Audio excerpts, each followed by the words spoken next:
पर धूमलिच्छ वंश पर शेर शिवराज है। जय भवानी, जय भवानी, जय शिवाजी, जय शिवाजी।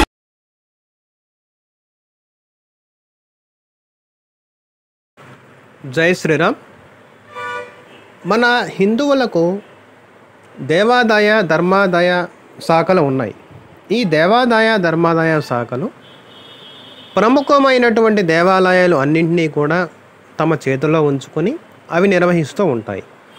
వాటి మీద నుండి వచ్చేటటువంటి ఆదాయము, వాటి మీద నుండి వచ్చేటటువంటి ఇతర సంపదనంతా కూడా ప్రభుత్వాలు తీసుకొని ప్రభుత్వాన్ని నడుపుకుంటూ ఉంటాయి.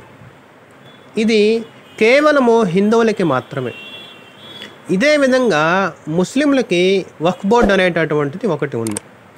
ఈ వక్ఫ్ బోర్డులో షాదీఖానాలు, మసీదులు, దర్గాలు, ఇతరత్ర ముస్లింలకు చెందినవాడు అన్నీ కూడా వక్ఫ్ బోర్డు కింద రిజిస్టర్ కాబడి ఉంటాయి.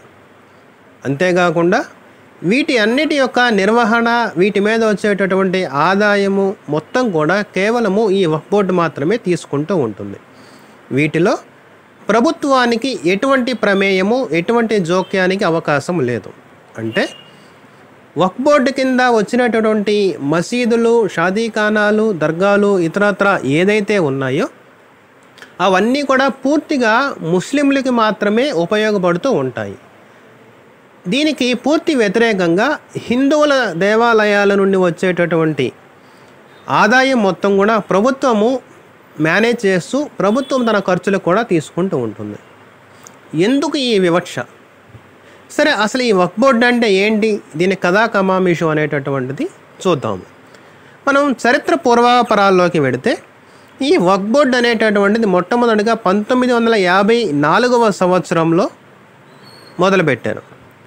తరువాత కొన్ని సంవత్సరాల తరువాత అంటే 1995లో కొత్త వక్ఫ్ చట్టం తెచ్చి దాన్ని ఆమోదించారు. ఈ 1995 వక్ఫ్ బోర్డుకి మరిన్ని అధికారాలను తీసుకొచ్చింది.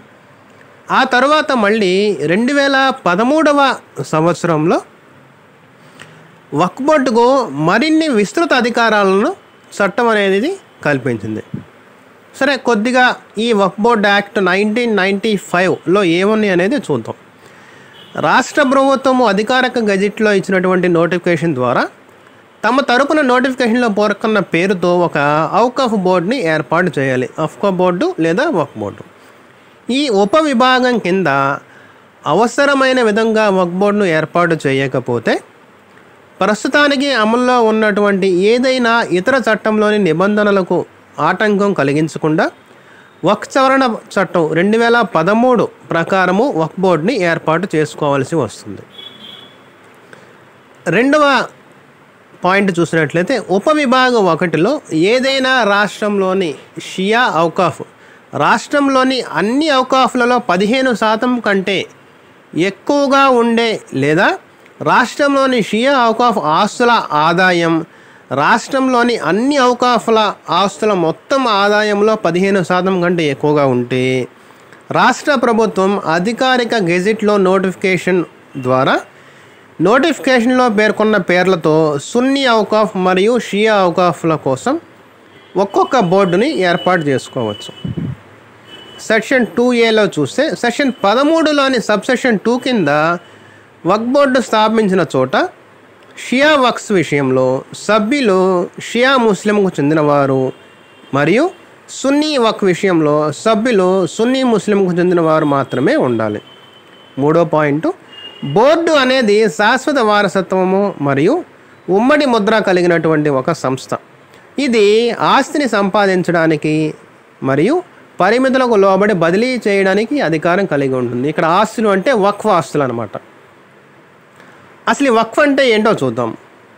ముస్లిం చట్టం ద్వారా గుర్తింపబడిన చరాస్తులు లేదా స్థిరాస్తులు ముస్లిం పరమైన ముస్లిం ప్రయోజనాల కోసం వారి దేవుడైనటువంటి అల్లాకు శాశ్వతంగా అంకితం చేయడం అనేది ఈ వక్ఫ్ అంటే దీని అర్థం ఒక ముస్లిం పేదలకు ప్రయోజనం చేకూరుస్తుందనే ఉద్దేశంతో తన చరాస్తి లేదా స్థిరాస్తిలను అల్లాకు అప్పగించడం. అంటే బదిలీ నుండి వచ్చేటటువంటి ఆదాయము ముస్లిం విద్యా సంస్థలు, శ్మశాన వాటికలు, మసీదులు మరియు ఇతర ఆశ్రయ గృహాలకు నిధులు సమకూరుస్తుంది. భారతదేశంలో ఈ వక్ఫ్ బోర్డులు అన్నీ కూడా 1995 వక్ఫ్ చట్టం ద్వారా నియంత్రించబడతాయి. సరే, ఈ వక్ఫ్ బోర్డుని ఎవరు మేనేజ్ చేస్తారు? Management of Waqf board.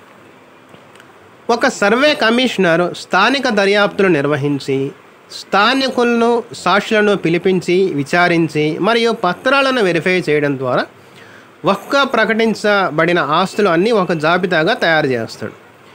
ఇవన్నీ కూడా వక్ఫ్ పర్యవేక్షణగా ఉండేటటువంటి ముతవాలి అనేటటువంటి ఒక వ్యక్తి నిర్వహిస్తారు. భారతీయుల ట్రస్టుల ప్రకారం, అంటే భారతీయుల ట్రస్టుల చట్టం 1882 ప్రకారము కాకుండా వక్ఫ్ ప్రత్యేకమైన మతపరమైన ఉపయోగాల కోసం మరియు శాశ్వతంగా ఉండడానికి కొన్ని ప్రత్యేక హక్కులు ఉద్దేశించబడ్డాయి. వక్ఫ్లో పబ్లిక్గా దాతృత్వ ప్రయోజనాలకు సేవ చేసేవిగా లేదా ప్రైవేట్గా అయినా సరే ఉండొచ్చు. అంటే 1882 భారతీయ ట్రస్టుల చట్టం ప్రకారం కాకుండా వీరికి ప్రత్యేకమైనటువంటి అధికారాలు అనేది కట్టబెట్టారు. వక్ఫ్ బోర్డు అంటే ఏంటంటే, వక్ఫ్ బోర్డు అనేది ఆస్తిని సంపాదించడానికి ప్లస్ ఆస్తిని వారు కలిగి ఉండడానికి మరియు బదిలీ చేయడానికి ఉన్నటువంటి అధికారాలు ఉన్నటువంటి ఒక చట్టపరమైనటువంటి సంస్థ. ఇది ఇతరుల ఆస్తుల మీద అవి మా ఆస్తులు అనే విధంగా కూడా కోర్టులో దావాలు వేయవచ్చు. వక్ఫ్ బోర్డు ఇవన్నీ కూడా నిర్వహిస్తూ ఉంటుంది. వక్ఫ్ ఆస్తులను వక్ఫ్ బోర్డు కూడా నిర్వహిస్తూ ఉంటుంది.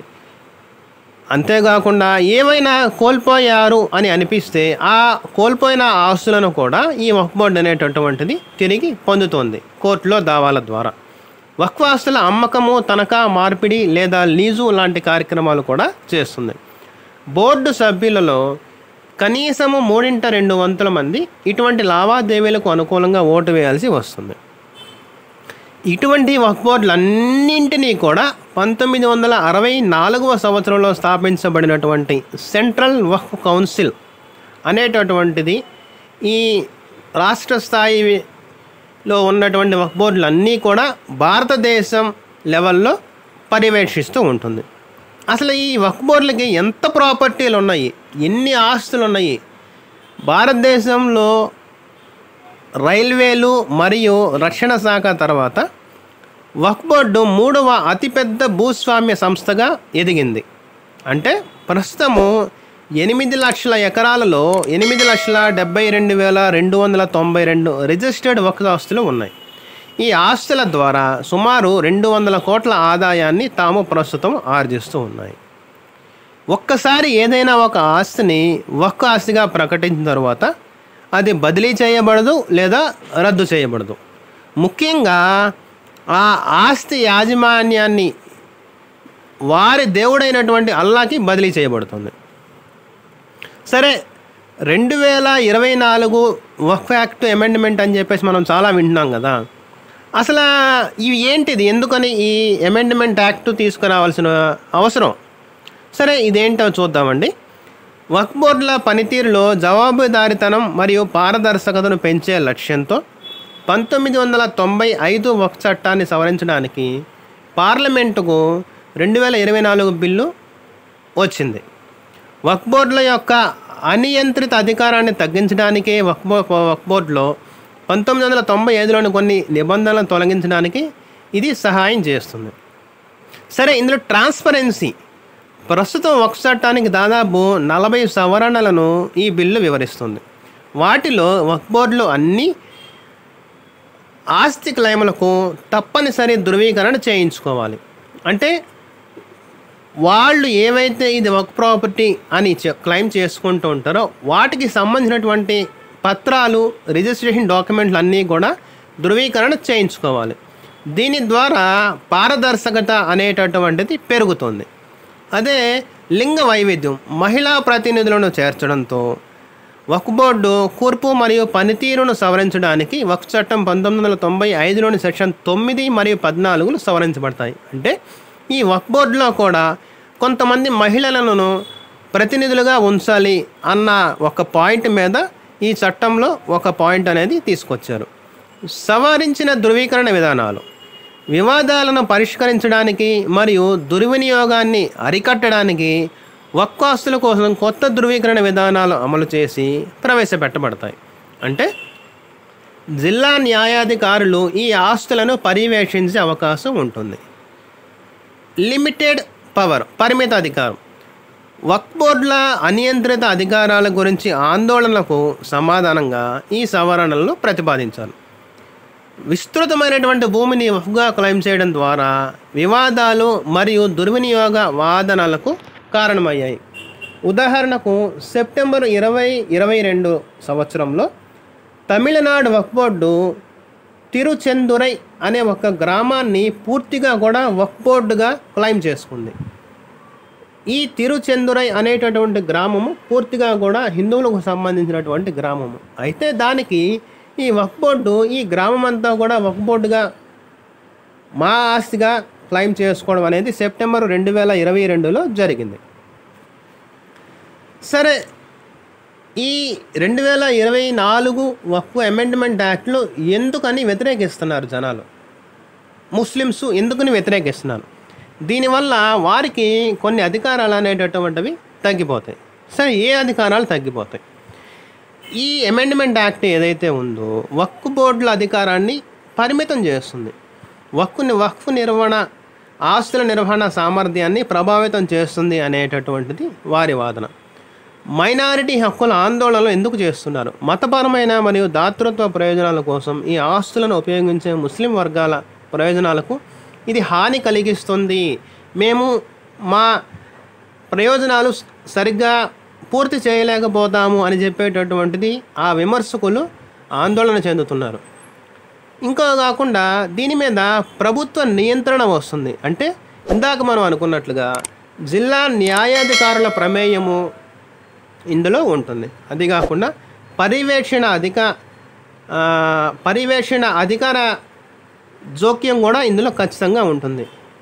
జిల్లా న్యాయాధికారులు దీనిని పర్యవేక్షిస్తారు కాబట్టి అక్కడ ఎవరైతే ఉన్నారో వక్ఫ్ బోర్డులోని అధికారులుగా నార్మల్గానే వాళ్ళ అధికారాలు కొన్ని తగ్గించి వేయబడతాయి.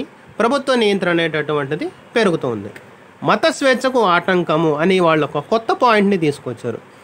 వక్ఫ్ బోర్డులను ఆస్తులను పర్యవేక్షించడంలో జిల్లా న్యాయాధికారులు మరియు ఇతర ప్రభుత్వ అధికారుల ప్రమేయాన్ని మత స్వయం ప్రతిపత్తిపై అతిక్రమణగా ముస్లిమ్స్ భావిస్తూ ఉన్నారు.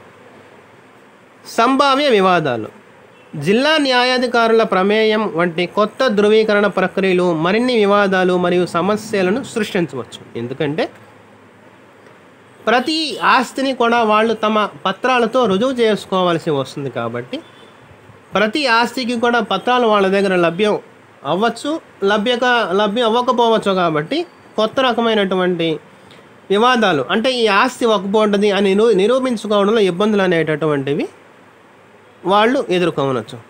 కాబట్టి మీకు అర్థమైంది అనుకుంటా 2024 వక్ఫ్ బోర్డుని ముస్లింలు ఎందుకని వ్యతిరేకిస్తున్నారు అని చెప్పేసి.